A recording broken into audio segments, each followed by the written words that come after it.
Naging tagapagmana ka ng isang napakayamang pamilya. Sa edad na 10 taon, sinimulan mo nang hawakan ang negosyo ng inyong pamilya. Pagsapit mo ng 18, napalago mo ang family business sa 10 bilyon.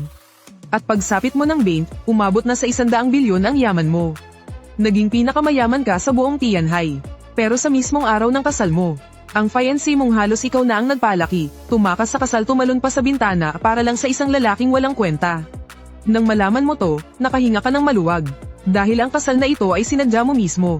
20 taon na ang nakalipas ng ipagkasundo ng pamilyang si at mo ang kasal ninyo. Maituturing kayong magkababata ni Mo Yuye.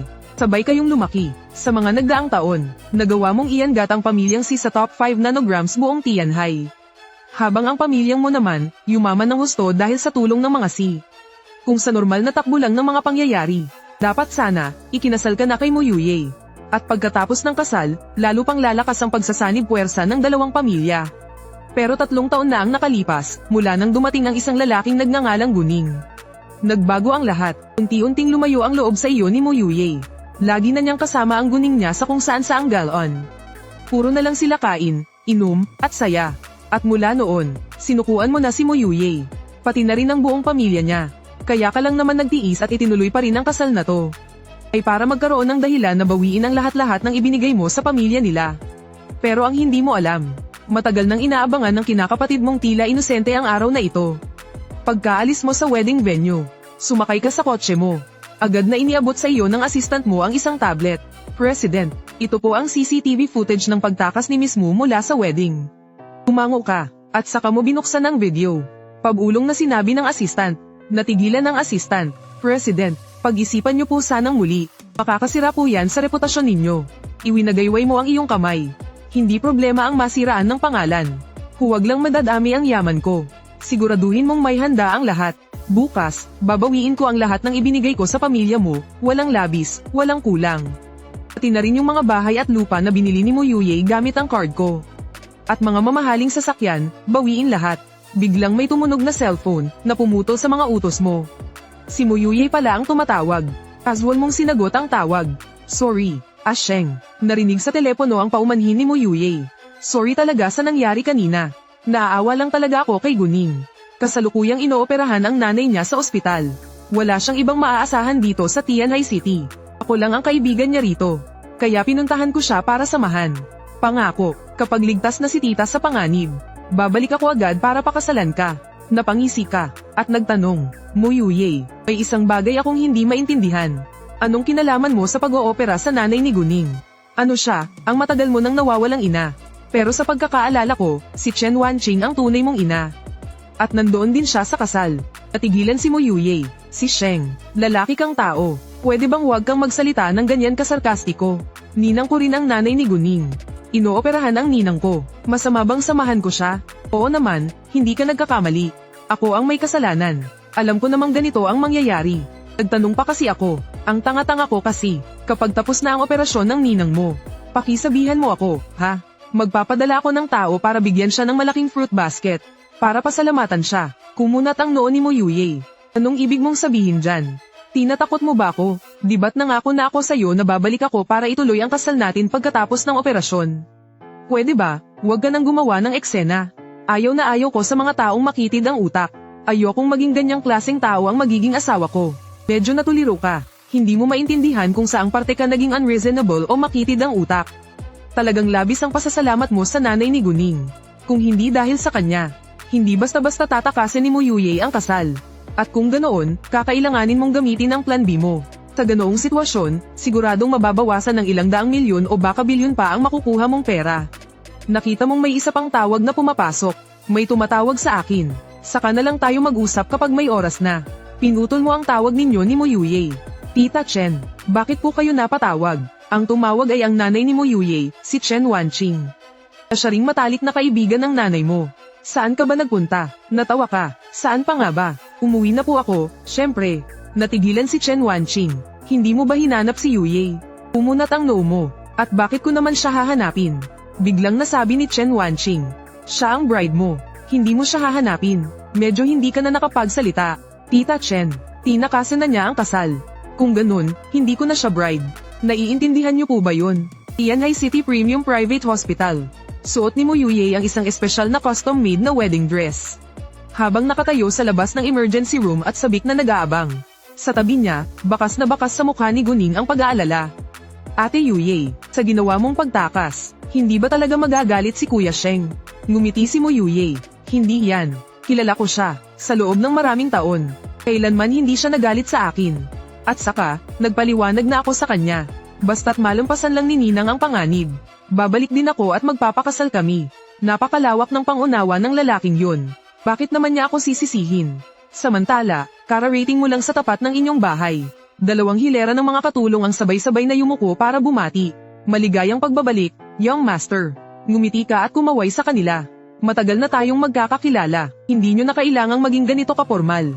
Tuwing umuwi ako, lagi kayong nandito para salubungin ako. Nakakapagod din yan. Kaya medyo nahihiya na tuloy ako. Sabay-sabay na sumagot ang mga katulong. Hindi po kami napapagod. Kayo po ang mas nahihirapan, young master. Pilit ka na lang na napangiti. Ang ganitong klase ng pagsalubong.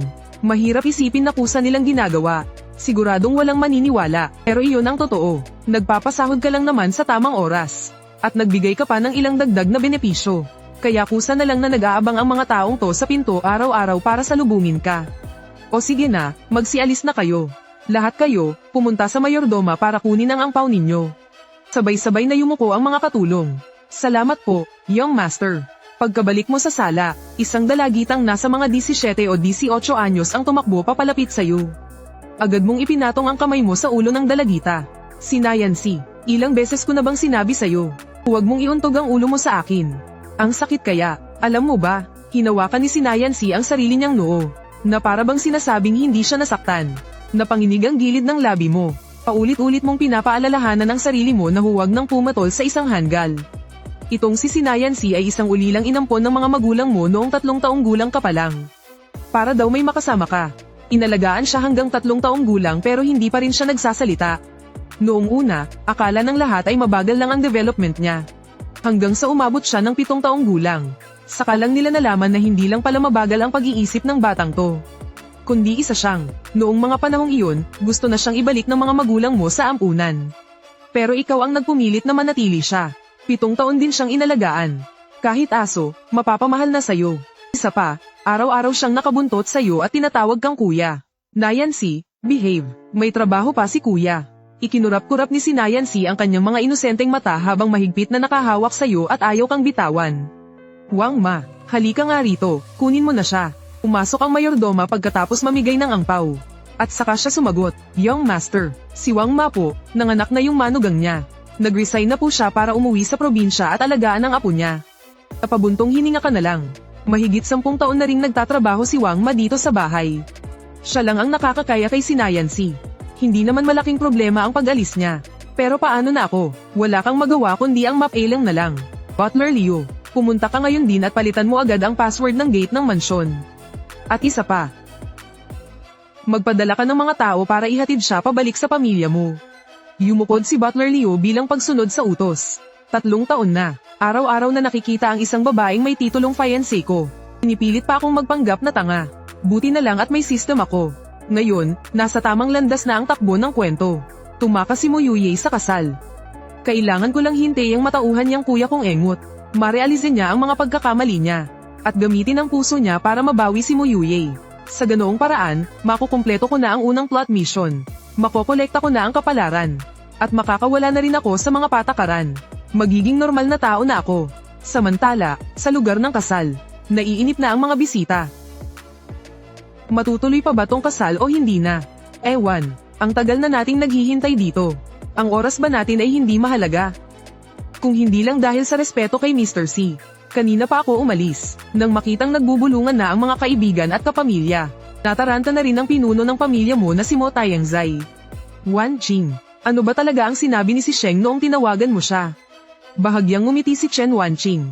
Walang problema, naibigay ko na kay si Sheng ang paraan para suyuin si Yuye. Huwag ka nang mag-alala, babalik din sila kaagad. Hindi pa rin mapakali si Mo Taiyangzai. Tawagan kaya natin ulit para alamin. Nag-alinlangan sandali si Chen Wanqing. Sa huli, tinawagan pa rin niya ang numero nito. Sa bilya ng pamilya si. Agad na pinindot ni Sinayansi ang reject button. Ibinaba ni Chen Wanqing ang kanyang telepono.